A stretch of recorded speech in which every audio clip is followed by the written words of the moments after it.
committee is called back to order. Our next witness is Mr. Gordon Sharp.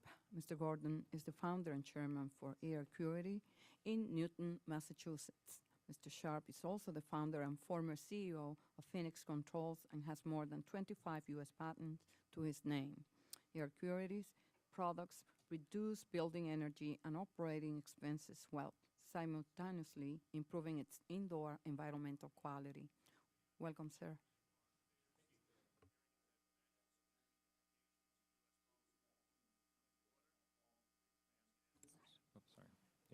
Chairman of Alexis, thank you for the opportunity to speak before you today on how small business can and is addressing climate change. My name is Gordon Sharp, and I'm the chairman and founder of Aircuity. I have started and successfully grown several small businesses built around technology innovation for energy efficiency. Aircuity is an example of the impact of small business innovation on addressing climate change. Aircuity has commercialized technology to optimize ventilation for commercial and institutional buildings without sacrificing comfort, safety, or occupant productivity. Since most buildings are actually overventilated, properly controlling outside air and building ventilation is the single largest factor affecting both building mechanical system-related energy efficiency and indoor environmental performance. Aircuity's innovation was to develop an improved means for measuring the indoor environment that enables a reliable, demand-based ventilation approach. Borrowing from the data networks world, we architected a multiplexed sensing system that routes air packets from throughout the building to a centralized set of high-grade sensors. The result was a cost-effective, accurate, low-maintenance solution that addresses the deficiencies of conventional approaches. For example, this hearing room is a good candidate for our technology since much of the time this space is not fully occupied, requiring less outside air.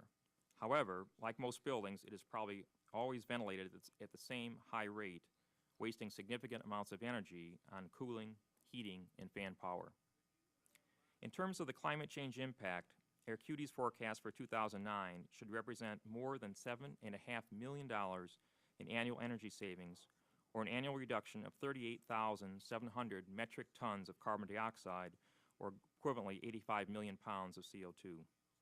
This is the climate change impact of 30.5 megawatts or about $225 million of installed solar PV capacity, which is about 7.5% of the total capacity that was brought on last year.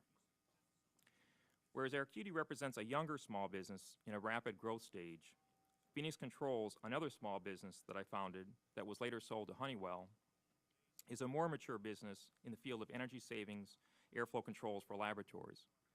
The climate change impact of their sales last year was roughly equal to the total new U.S. solar PV capacity installed last year. In fact, Phoenix Controls' current installed base of systems is reducing energy consumption by about $1.1 billion annually, representing a carbon footprint reduction of 5.6 million metric tons of CO2, or the energy equivalent of 1.25 days of imported foreign oil. Regarding the financial practicality of these energy efficiency solutions, cost is often raised as an obstacle, whereas in reality, they are solid financial investments. For example, Aircuity systems usually deliver paybacks of from 1 to 4 years, which represents internal rates of return of from 100% to about 20%. A larger obstacle is actually owner concerns that the projected savings are not achievable, or that the technology is too new and from a lesser-known small business. This credibility gap can be difficult to cross until there is a critical mass of proven installations. As I've personally experienced, pioneers are the ones with the arrows in their backs.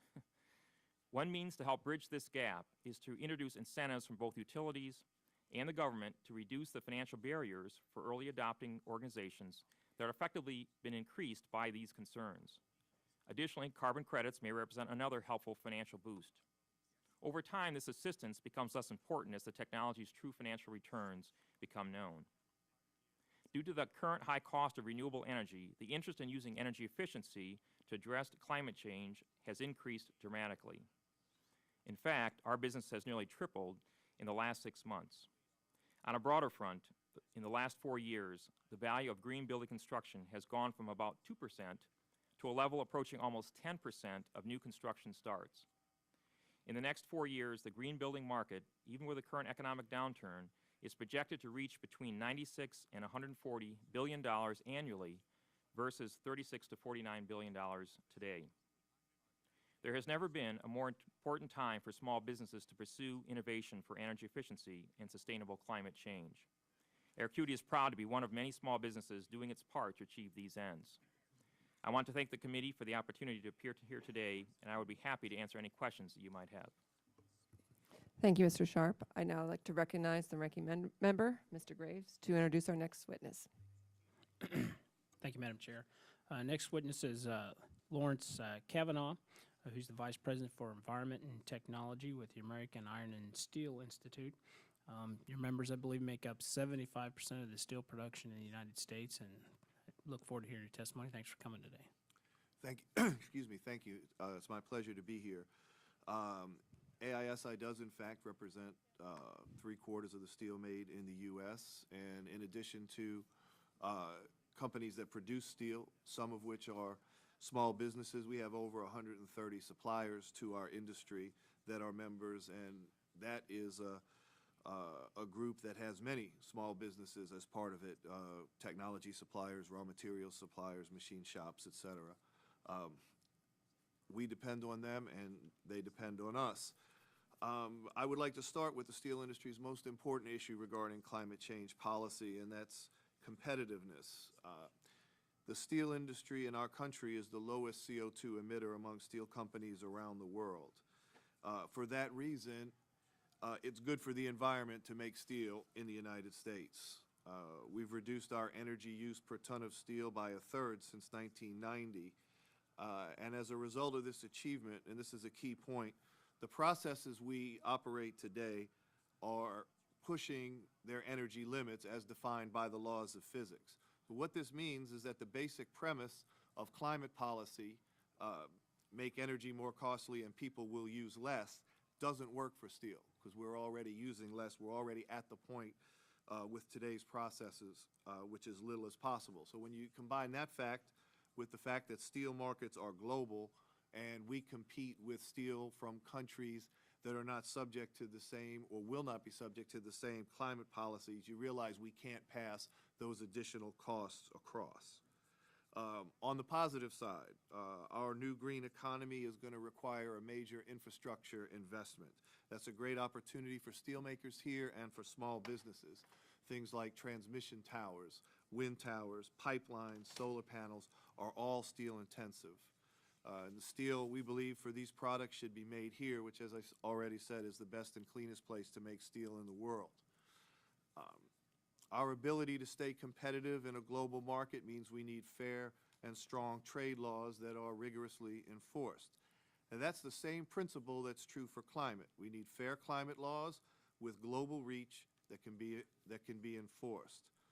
Any legislation that would otherwise undermine the competitiveness of U.S. producers would force steel production to other countries with lower environmental standards and consequently lower costs.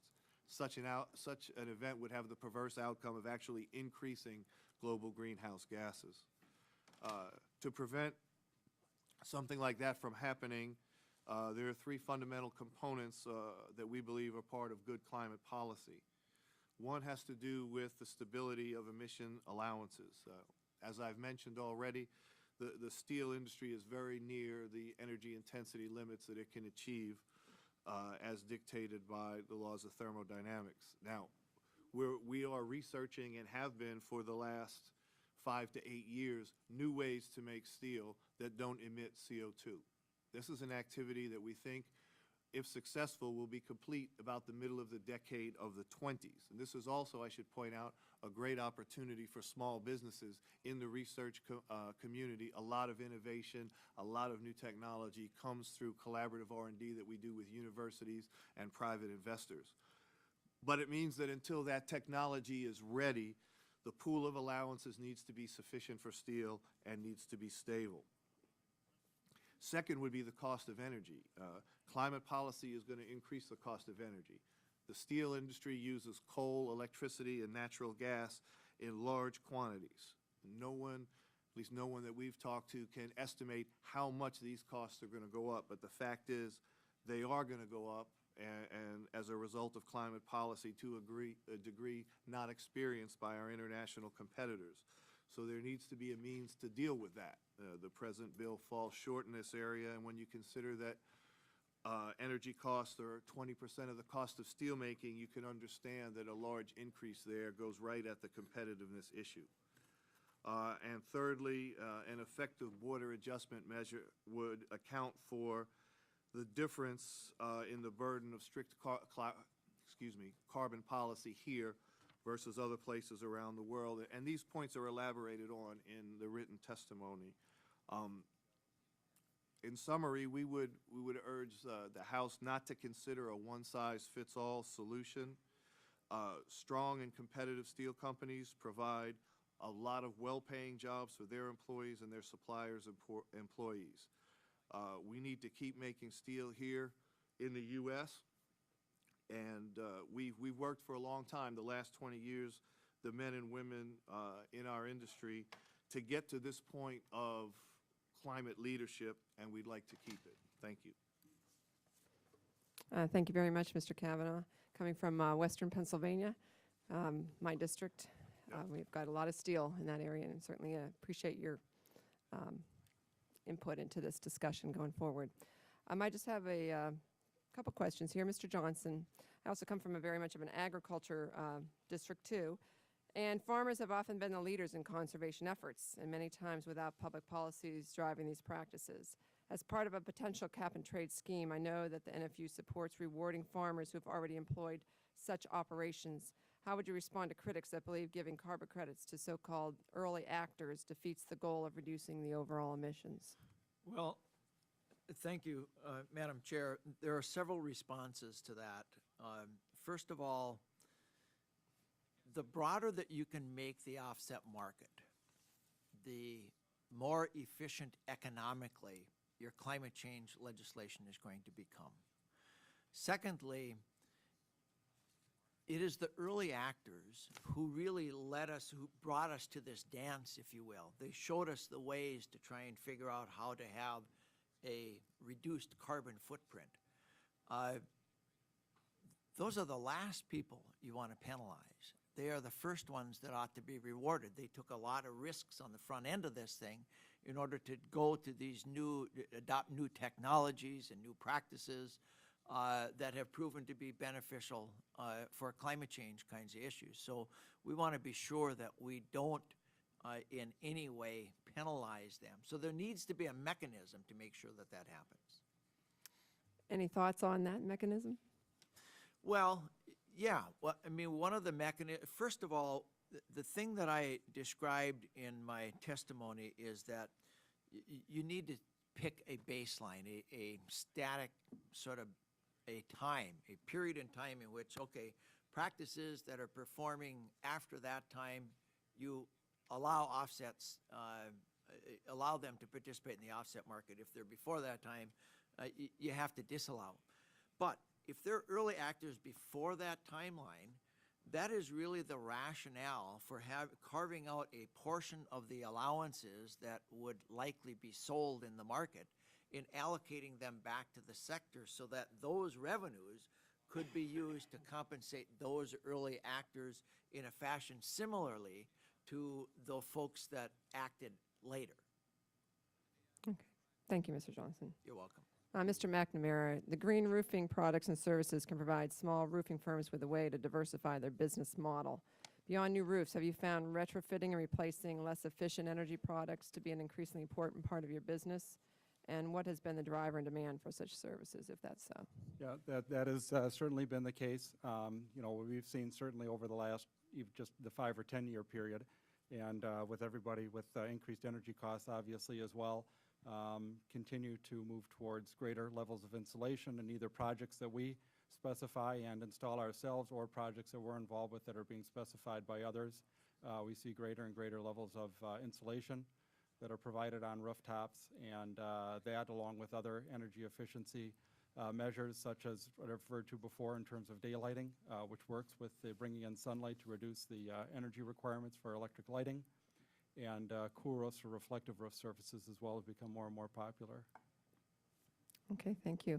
And Mr. Sharp, Given the recent volatility in energy, many large entities have taken steps to reduce their energy consumption and ultimately the greenhouse gas emissions.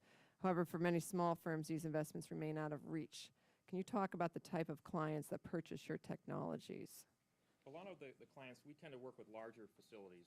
Yeah, sorry. We tend to work with larger facilities, which tend to be sort of universities, colleges, as well as corporations and things of that nature. So, but we do get down into small businesses as well who have larger facilities. And to that extent, the paybacks involved with this type of technology are relevant to them as well. So that is a very appropriate use of funds, and in reality, it becomes a major financial investment that pays off at excellent rates. So it's a good investment for them. So it's really not out of reach of them. It really is able to be achieved, and it may require some financing, but they're easy to finance based on the paybacks. So obviously, as the prices come down, more and more small firms are going to. Yeah, I think it's yeah, I think a lot of the technology is still is within reach now. I mean, a lot of the obviously there's a range of different investments people can make in different types of energy solutions, but there's a lot of very low cost or no cost things that people can do, as well as things that have excellent paybacks in the 1 to 5 year period, which is obviously good business to invest in. And Mr. Kavanaugh, can you just maybe expand a little bit on the R&D opportunities out there for small businesses as you were talking about the CO2 emissions? Sure. And what you see happening right now and where you see that can go? Okay, thank you. Right now, we're engaged in research projects to develop ways of making steel that don't emit CO2, and that means replacing carbon as a fuel. So that means using green electricity, using hydrogen, alternatives like that. So that research now is going on at Massachusetts Institute of Technology and University of Utah. And around such technology centers as those two universities are small, independent, but really excellent technology companies that we pull in to solve the technical problems as the research advances. And then what happens is, as the market for these technologies grow and they become closer to commercial use and then in commercial use, those companies that have helped in the development, they also grow and they provide jobs, and then the technology becomes pervasive regionally and then nationally. So that's how the research infrastructure in our industry and many others works, and how it supports new small business. Obviously, the steel industry, as it exists now, has a very robust small business infrastructure that, as long as we're healthy, they're healthy. So it works on two levels. Okay, thank you very much. You're welcome. I yield to Mr. Graves. Thank you. Mr. Johnson, you said that that you all support the cap and trade legislation and Congress doing something rather than the EPA doing something. Right now, in that cap and trade proposal, there is no credits for agriculture. In fact, it's left up to the EPA to do it. How do you plan on addressing that? Well, thank you very much for the question. We hope that you all might figure out a way to address that in the legislation.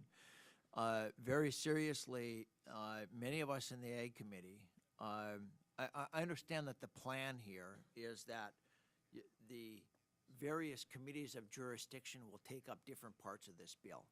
And our hope is that especially members of the Agriculture Committee will soon convene and make their recommendations to do the kinds of things that I asked for in my testimony. I think that others have asked for as well.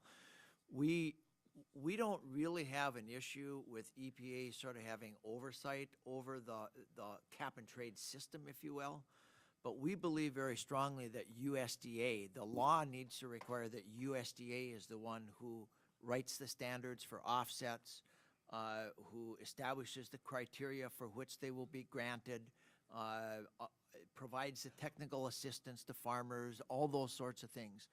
I think if Congress were to pass something that had EPA doing all of that relative to offsets for agriculture, a lot of our members would be frightened, might be a little too strong, but they'd be very, very concerned. They'd much prefer to work with EPA or with USDA. That's where the expertise is as well. Question for you and for Mr. Yoder. I'll start with Mr. Yoder. if cap and trade moves us more towards cleaner fuels, and that's pushing us in a big way towards natural gas, getting our electricity from natural gas. You know, in some estimates, we're seeing, at least in Missouri, that energy prices could go up, or you know, prices for that energy could go up as much as 30%. Well, you know, have you guys thought about, your organizations thought about what that's going to do to our fertilizer prices? I mean, you got to have anhydrous ammonia before you can produce any other fertilizer, and the majority of our nitrogen sources are coming from anhydrous. And if those prices, I don't know if we can stand as an industry, you know, another 30% increase, particularly an industry that, you know, is a price taker on both ends. We're a price taker for all of our inputs, and we're a price taker for all of our output. We have no control over either side. There's no question that our inputs will go up, especially fertilizer. In agriculture, we're very energy intensive, just like the steel industry. Virtually everything we do has got to do with energy, and whether it's natural gas or whether it's nitrogen fertilizer from, well, that is natural gas, as well as other things that emit greenhouse gas like potassium and phosphorus. That's really why, as we look at this whole thing, our costs are going to go up. Even if agriculture would remain an uncapped entity, we will be profoundly impacted by everyone else's carbon footprint, and our costs will go up dramatically. That's really why it's important, we think, you put a good, solid, viable cap and trade system in place so we can recover some of those costs, and that we can go ahead and deliver the best value for food and feed and fuel in this country and the world, for that matter. But that's really what we're looking for as an offset to combat some of those extra costs. At the same time, as we do this, I just would like to add this: we have to make sure that this is a simplistic enough approach that we can have a way that's easily verified. You know, one of the things that I have in my written testimony is the fact that we've been doing some international work. Like I said, I was in Poznan, France, or excuse me, Poznan, Poland last year, and talked to a lot of people about agriculture's role, and they have lots of questions. And I'm actually going on an exchange with a group with the Environmental Defense Fund in July, and we're going to involve other international countries as far as this whole cap and trade. It's just like Mr. Kavanaugh mentioned, it doesn't do us any good to have a very expensive and complicated cap and trade system here if the rest of the world is not going to be on the same page. So it's important that, as you think about developing a cap and trade system, or whatever direction that Congress chooses to go, that it reflects what's workable in the entire globe. And I think that's why it's important for us to just keep things on a simplistic basis, make sure that's real, make sure it's verifiable, but keep the credits fungible or interchangeable, whether it's a credit created here in the United States or created in China or wherever, but they need to be the same.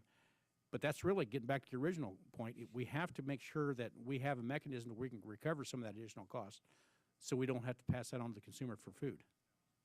Mr. Johnson. I would agree very much with what was just said. We believe that it's just a matter of time before this country does something relative to climate change. Much of the rest of the world is there. If we do nothing, if Congress does nothing on this issue, we now have a Supreme Court ruling directing EPA, not saying they can, but directing them to do something. That strikes us as being a far worse alternative than sitting down around the table and figuring out, okay, if we're going to do something on this, how should we do it? How should we make it best benefit agriculture while we know costs are going up? There is really no question that we're going to see fuel prices increase, our fertilizer prices in particular likely to go up, as you indicated. Those costs are going to go up. If we can get agriculture at the table and get the Ag Committee to weigh in very quickly with the kinds of recommendations that we're making, it provides us an opportunity to not only do the right thing here in this industry, but also to recoup a significant number of those cost increases. How much? I don't know that anybody can answer that, but clearly we're going to be better off if we do something as opposed to letting EPA regulate it. That's our view, anyway. Real quick, Mr. McNamara, you mentioned that, you know, with the increased cost of materials, that it's going to have an impact on your industry and with cap and trade. But just out of curiosity, you know, and most of our roofing materials right now are asphalt-based. I mean, what is that going to do to homeowners or consumers out there, you know, and you know, on all those roofs, millions and millions and millions of roofs out there that have to be taken care of. A lot of shingles out there on rooftops, for sure. There's three areas that come to mind. The asphalt, in terms of costs, input costs that would be affected in our industry. Number one certainly is the asphalt products. That relates to shingles on steep roofs, which are covering the country, as you mentioned. Millions of rooftops with that. Steep roofs, and then also even on low slope or flat roofs, we have asphalt-based systems that are still a very major portion of systems that are put in place yet today. Asphalt, liquid asphalt itself, and then also roll goods that are roofing products with that. Another area is insulation for our industry, rigid board insulation that is produced through the use of quite a bit of energy, either through the drying or blowing agents required to produce the rigid board insulation, foam board and other types of rigid insulation. And then the third area that are affected comes to mind for us in terms of energy costs and input costs for us are simply the fuel costs that we also incur, as was mentioned, for both the fleets that we operate, our trucks, our cranes that we operate, and then the rooftop equipment that we try to use. It's very back-breaking work, so rooftop equipment is critical in our in our industry and usage. Mr. Bright. Madam Chairman, thank you very much. And panelists, thank you for your time in discussing an issue of great significance to the small businesses throughout our communities out here. And as all of you know, over 70% of the jobs in this country are provided by small business. And it's important that as the Congress considers climate change legislation, the interests of small businesses and family farms throughout the country are protected. As we move forward on climate change, we must tread carefully, striving for a bipartisan consensus with a full understanding of the consequences of both inaction and action. And with that, Mr. Kavanaugh, determining which entities will be regulated under a cap and trade system is a key issue for the small businesses out there, or the business community. Considering many small businesses are considered low emitters, would it be your opinion that only the larger or largest emitters be regulated? Well, certainly that's the place to start, sir. And don't know if I can comment on, not being an owner of a small business, if I can comment on how they should be regulated. But certainly, I think I've pointed out that there's strong relationships between large and small emitters, within the economy. And on hearing the previous statements from the gentleman to my left, I think they've made the point that it's still not a one-size-fits-all package, and that some common sense and customization would need to occur. How do we determine the proper threshold at which greenhouse gases should be regulated, in your opinion, and where should that threshold be? Or do you have an opinion today? I don't have an opinion on whether the threshold that's established, which is 25,000, is too high or too low. It seems to be from the coalitions that we're part of in the industrial sector that it's not unreasonable. Okay. Yeah. Any other panelists want to kick in your opinion on that? The only thing I might add is that it kind of gets back to the issue of, if nothing happens here, what will EPA do under the Clean Air Act? I was at a meeting earlier this morning where a former EPA employee said that under the Clean Air Act, their target for regulating emitters begins at 25 tons, not 25,000 tons, but 25 tons. That's way too low. Yeah. I mean, that would have an enormous deleterious impact across our whole industry. And so we're certainly, it kind of gets back to the point that we think it makes a whole lot more sense to cap the large emitters and then to allow these market forces that we've been talking about through offsets and things like that to help provide incentives to get the kind of reductions from other sectors of the economy, such as agriculture. Okay, thank you. Mr. Yoder, as a farmer, in your opinion, what role could the U.S. agriculture sector play in helping to reduce greenhouse gases through offsets, if any? Well, one of the things that we can do is we can devise a system, a protocol that can create these incentives for farmers to go ahead and sequester carbon. And that's the thing that I would encourage us all to think about it, and not just think in a very narrow pattern, that there's lots of things out there that we can possibly do in the future that we haven't even thought about today. So one of the things that originally we're thinking of is sequestering carbon in the soil by conservation tillage as we go through, and we can improve it with the, as I said in my earlier testimony, with some real scientific evaluation and what's possible. What the USDA can do, though, is I think is as EPA sets out parameters of what needs to be done and what is a real and verifiable credit, USDA, I think their role would be to design a protocol that they can put in place, that they could go ahead and implement and give to the farmers, because we have contact with them all the time anyway, and then they could be part of the verification system, and it could be very, very low cost. The biggest thing that we have to do in all this is, regardless of where that threshold is that you were talking about before, is if we limit the amount of credits that can be created out there, as we know, agriculture alone can come up with, can mitigate up to 20% of the total greenhouse gases. Let's take the lid off and let's create those low cost ones so that it'll cost everyone less to participate. How do we ensure that for farmers the value of any cap and trade legislation exceeds the cost? Well, that's a big thing. Obviously if it costs more to implement than you get back out of it, then it's not going to be a win for anyone. That's why it's really important to have instead of basing it on the project, base it on protocols and things like that are scientifically proven.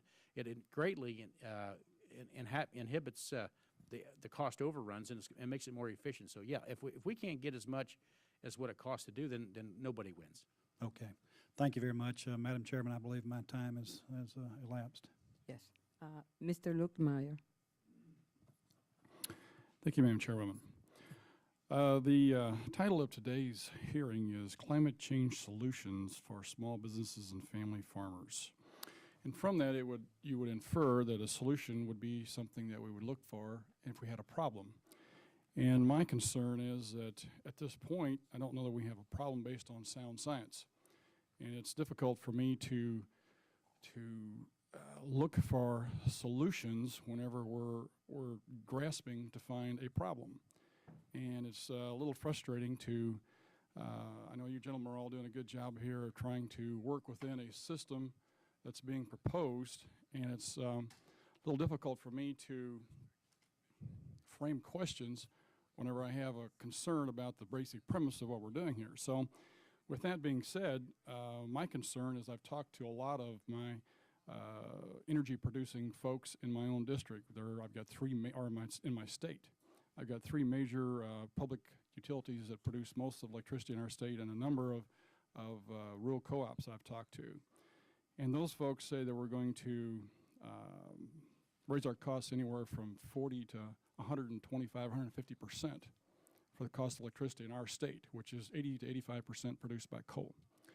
So from that situation with us, it looks like the impact is going to be pretty significant. Mr. Kavanaugh, you indicated that 20% of the production of iron or steel is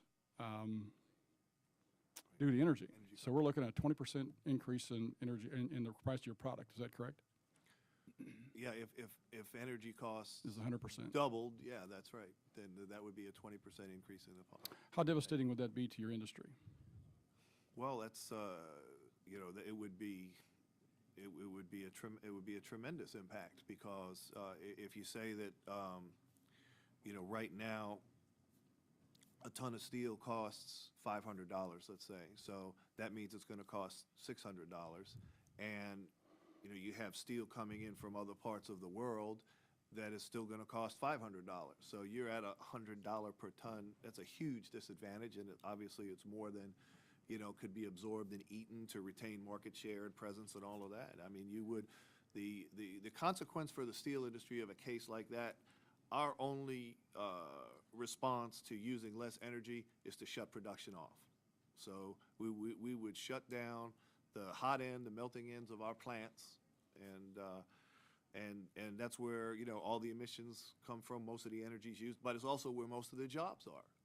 And because steel demand is still going to increase because all of the change in our economy is steel intensive to support climate policy, the steel is going to come from somewhere else. Okay, so that steel is going to get made, and it's going to get made in a place that's more damaging to the environment than making it here. So what you're saying is that if this goes in place and we anticipate the costs as what they've been projected out to be, it'll probably decimate the steel industry in this country. Is that what you just said? Yes, it is. At that level, yes, it is. Mr. Johnson, Mr. Yoder, would you like to apply the implications of how it's going to affect the total cost of production for farmers? How it's going to, are we going to be able to survive? Well, of course, we're going to survive. I mean, there's not much question. Everybody I know eats, and that's what agriculture is mostly about, is producing food. So we'll figure out a way to survive.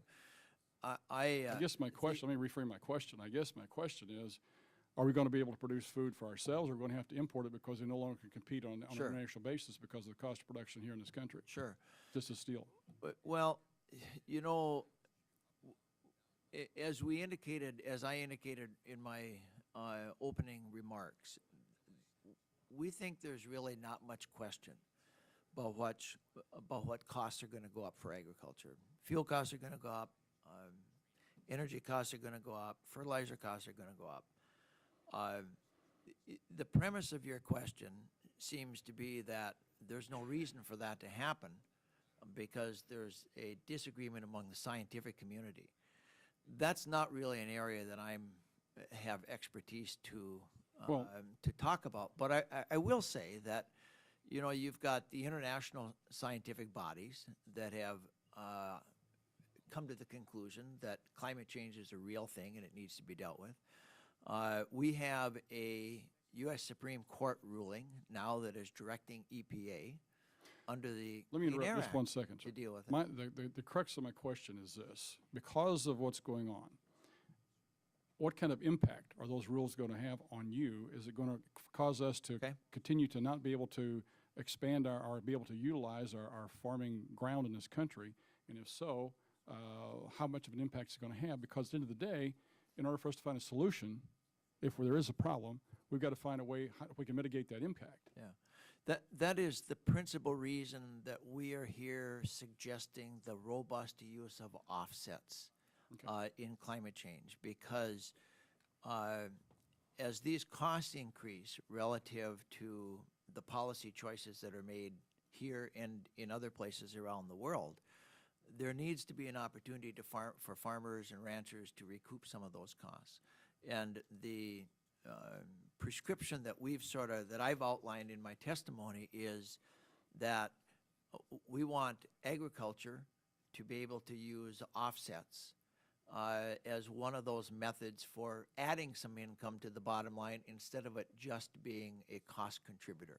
And we would argue very strongly that USDA has the expertise in that area, and that they should be weighing in on it. I'm over my time. Thank Time you, is Madam Chairman. expired, but I would allow for the gentleman to. Just quickly, I'd like to say, Congressman, that's why it's so important to do this correctly. If it's done wrong, it could be horrible for agriculture. It could be detrimental to and put people out of business. So that's why it's so important to have a real robust program for offsets and plentiful offsets, so that, especially in this time of this country is really reeling from economic downturns, that the last thing we want to do is thwart any kind of recovery with this new obligation to make changes. So the least amount of pain that we can cause, and that would be with a robust cap and trade system where plentiful offsets can be bought, so that that transition cannot thwart that that movement of steel being bought from away from this country and so forth. So it can be done terribly wrong and have horrible consequences, or it could be done in a less impactive way where we can all survive. Thank you. Yes. I just want to say that I have to leave the room to go and vote in my Financial Services Committee, but I really appreciate you coming here. This is a very important topic, and I just want to make sure that the voice of small businesses is represented and that we get it right, because it's important, especially now, given the fact of how our economy is doing. We need to get this economy growing again. And with this, it offers an opportunity to create new jobs. So my question, Mr. McNamara, is, in your testimony, you highlighted how NRCA supports measures to promote cool roofs, but expressed concern about ensuring flexibility based on region. How can Congress promote the use of these roofs while maintaining the flexibility the industry seeks? Yeah, very simply, this is simply a matter between, obviously, climates in the U.S. Areas such as, my part of the country in Wisconsin, where we have winters which we're looking more for heat absorption from the outside than we are losing, trying to reflect or avoid heat during our cold winters and so forth, and dealing with snow loads and all. And so really it's just a matter of being able to promote those in the areas in the south, whether it's a city like Atlanta or Florida or what have you, and realizing those differences throughout the country. Good. Mr. Yoder, NCGA has been engaged in developing guidelines for climate change legislation, and I understand your organization has worked with agricultural leaders on creating a framework to reduce emissions. Who are your industry partners, and what is the consensus you have been able to develop? Well, actually, it's been difficult to get all commodity groups engaged in climate, because as some know, it's controversial of whether it's real or not. But the point, in fact, is it's here. There's enough scientific knowledge that we need to engage in this, and there's going to be some climate legislation. So we have worked very closely with other organizations like the Soybean Association and the Wheat Growers Association and National Farmers Union and Farm Bureau. And while we all have maybe a different perspective, we all are at least engaging in trying to figure out what's best for our industry. So yeah, we got some details to work out, but at least we're all finally talking. That's important. Mr. Sharp, small firms attempting to develop energy-efficient technologies are confronted with two major challenges. The first is developing the technology, and the second one is moving this product to the market. As you point out, small firms often struggle to cross the chasm. How was your firm able to address this challenge, and do you believe that there are ways to assist entrepreneurs overcome this obstacle? I think the simple answer would be persistence and money, because it takes time to get through this, particularly with newer technologies that people aren't aware of. So I think, looking at it from a policy standpoint, I think, part of this is helping to create incentives. As I said, I think when people look at these new technologies, the concern is not it's expensive. It's really more on the lines of, because the paybacks typically are quite good for a lot of the technologies that have been proposed. But what happens is that the people in industry look at this and they think, well, okay, it's supposed to be a 3-year payback, but in reality, perhaps it's 6, maybe it's 9. I really don't know. Do I believe what they say? So the ability then is, if there are incentives, whether that's from utilities or from the government, that then creates a situation where that 9-year payback that they think it might be, they can offset it down to maybe more like 3 years. In time, obviously, as people then try the technologies, they realize, gee, it really is a 3-year payback, and at that point, the incentives become less important. The economics, fuel it. But I think in that early stage, with newer technologies, and maybe there's whether that's a time frame or something, the ability to have, some incentives around that is very important. I mean, for us, it's been just persistence, pushing hard. I mean, it's taken a lot of cash, more than my investors ever expected. But in the end, as I say, if people hear it for the sixth time, suddenly it becomes obvious. So you've got to get through that period in that time, and other assistance in the form of incentives may be a way to help that. Thank you. Mr. Covenant, it has been stated that regulations reducing greenhouse gas could adversely impact our nation's manufacturing sector. And while recognizing these concerns, it also seems there is potential for business opportunities with the creation of new energy system and a green grid. Do you believe that the domestic steel industry can play a role in greening our economy? Absolutely. Not only from the side that, the components of the green grid are very steel intensive, and if you make them with the steel that has the lightest CO2 footprint, i.e. domestic steel, then that's a great contribution to greening of the grid. And then we get the benefit on the other side also, is by using, energy that's much more green, that lowers the carbon footprint of our industry and flows all the way down through small businesses, as the gentleman to my left have made that point many times. So certainly, I think achieving a sound and functioning green grid there's a major role for steel. Thank you. Okay. Mr. McNamara, there are a number of policy tools to encourage the adoption of energy-efficient practices.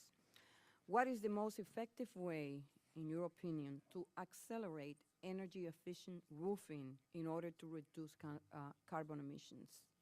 Well, the piece of legislation that we have being proposed, the GRETA, the Green Roofing Energy Efficiency Tax Act, I think is a wonderful measure to do that. It's a win for all. It, number one, for building owners, brings down the depreciation term from, like I had mentioned previously, an unrealistic and period of 39 years down to a realistic period of 20 years.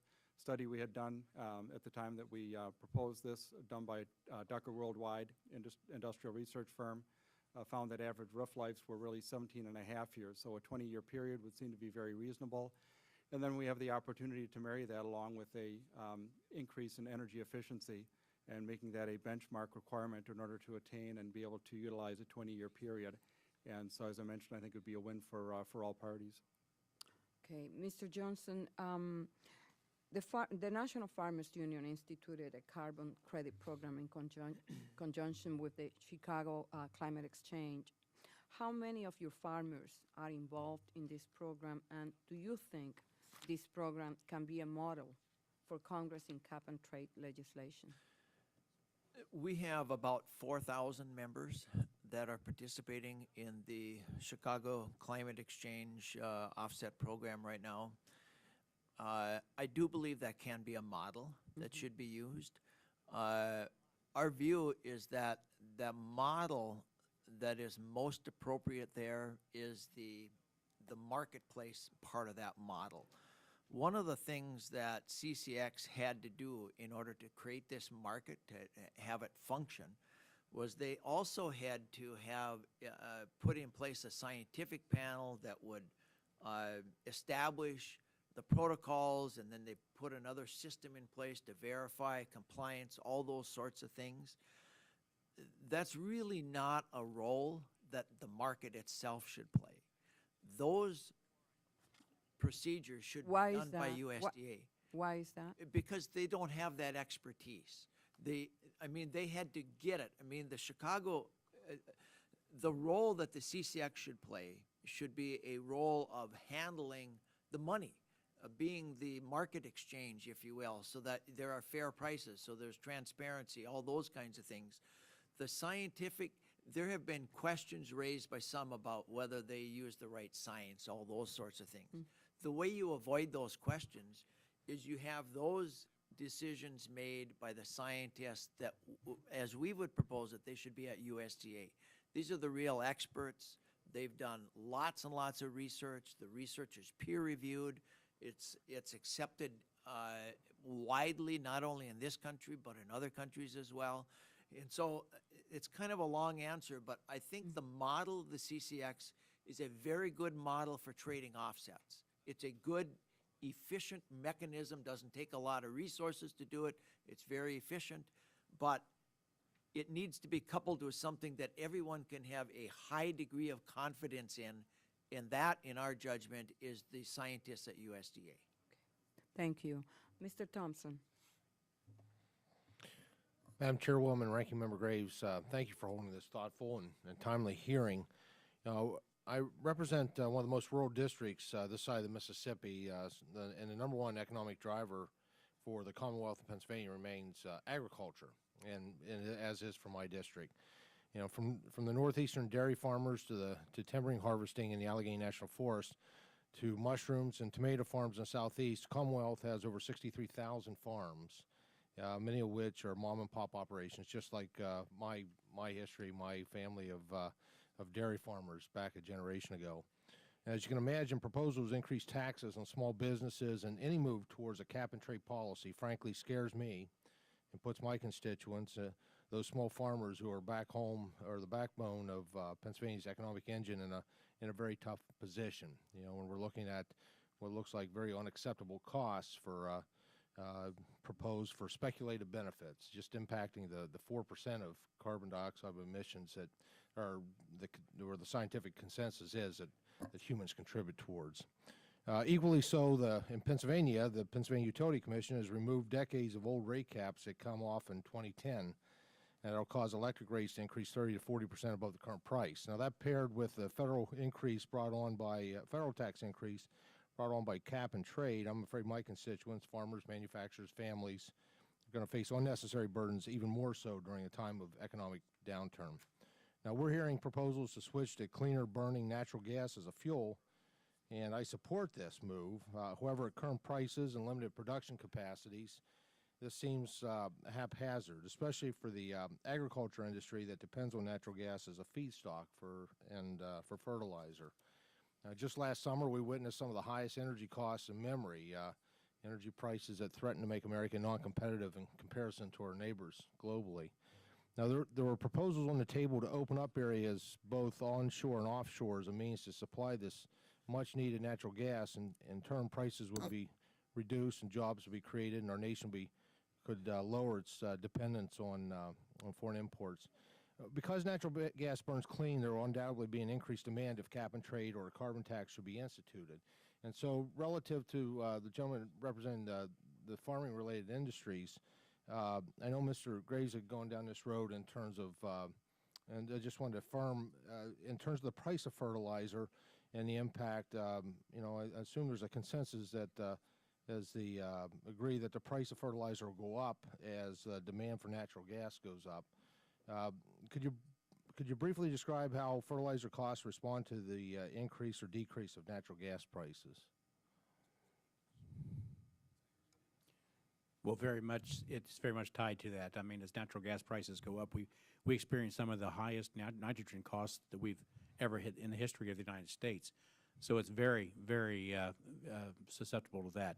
And that's why, you know, I still want to go back and say, you know, we saw record amounts of fertilizer costs go up in the last 2 years, and they've been down some this past spring, but they're still at record amounts, and that it just got run away, whether it was speculative or whether it was real, but it hit the pocketbook here, and it scares all farmers about the viability, and that's why it's just adamant that if we're going to go down this road, that we're going to have some sort of mechanism to offset those additional costs, or we won't survive. Absolutely, and I hear what you're saying on those farms. You know, I'm an independent businessman myself, and I used less fuel last year than I've ever used in my history as far as gallonage, but I still paid way more than I ever did. So all these things are going to have to be considered. That's why it's absolutely imperative that we be careful as we go through this. But in my mind, a cap and trade program would be much less cost prohibitive to our survival versus a carbon tax, and that's, you know, and as I understand it, those are our two alternatives, and I just think that one offers an offset ability, and the other one is just flat a higher cost of doing business. Ms. Johnson, any opinion? Well, yeah, I agree with what was just said. I just happened to have come from a meeting earlier with someone from the Fertilizer Institute, and so I've got a chart in front of me that shows fertilizer prices, FOB Gulf Coast, from December of '07 to the current time. About $350 a ton in December of '07. It peaked in right around harvest time of '08, as you know, at about $900, dropped to $100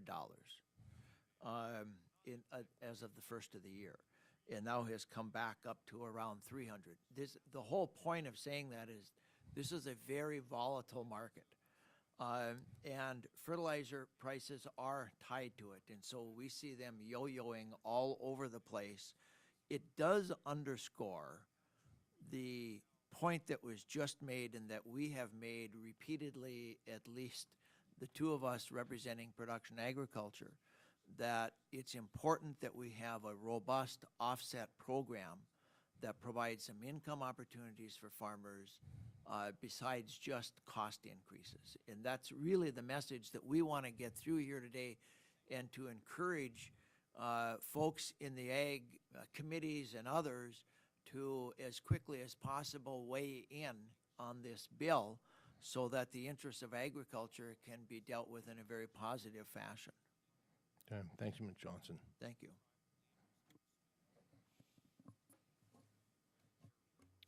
Mr. Graves, do you have any other question? Mr. Sharp, at a recent roundtable on climate change, a major issue discussed was meeting workforce needs in a green-collar economy. Can you talk about workforce challenges you see with this transition to a green economy?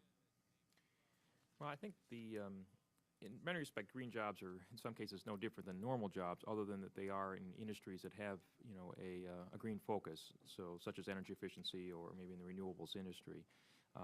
In fact, many times, like be it roofing or other areas, these are opportunities that are no different than other ones, other than the fact that they're in areas that people are now pursuing in the green jobs area. So I think it's really not, I think it's not as big a challenge in terms of training or things like that, since I think a lot of the skills that people need are ones that they already have. It's more of a marketing focus to look at how do I develop products that are focused on, you know, climate change, focused on energy efficiency. And I see the industry making that shift. It's actually moving now to saying, all right, I was making a product that was of some type, I can make some changes to it, and now it cuts the carbon emissions, and many times those are easy changes to make. It's having the interest and the will to do it, and I think that you know, provides opportunities then for what become green jobs. How do you think we should ensure that both rural and underserved areas are able to take advantage of these new opportunities? Well, I think that may be in the form of incentives around some of these newer technologies. Number one, I think in terms of being able to help people develop, develop innovations and help them bring them to market, as I was saying earlier. So I think that's one way that can be done. I think in some of those underserved areas, their cost of labor may be less, so that provides opportunities to provide a more economic approach. So. Okay. Well.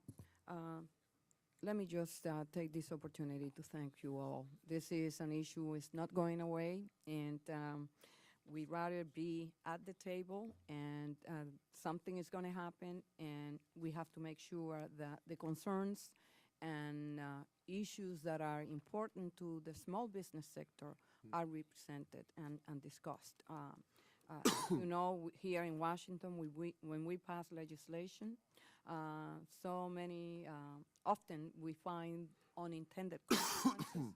So I hope that we could be proactive in having an open, honest discussion as to what legislation that is drafted and passed here reflects the issues of everyone that is going to be in one way or another, directly or indirectly impacted by such legislation. So I want to thank all the witnesses for today's testimony. The committee will continue to play an active role as climate change legislation goes forward. In coming days, I will be writing to our colleagues on the Energy and Commerce Committee with a number of recommendations for how legislation can be crafted in a way that protects the needs of small businesses. And now, thank you again, and the committee and the hearing stands adjourned. Thank you.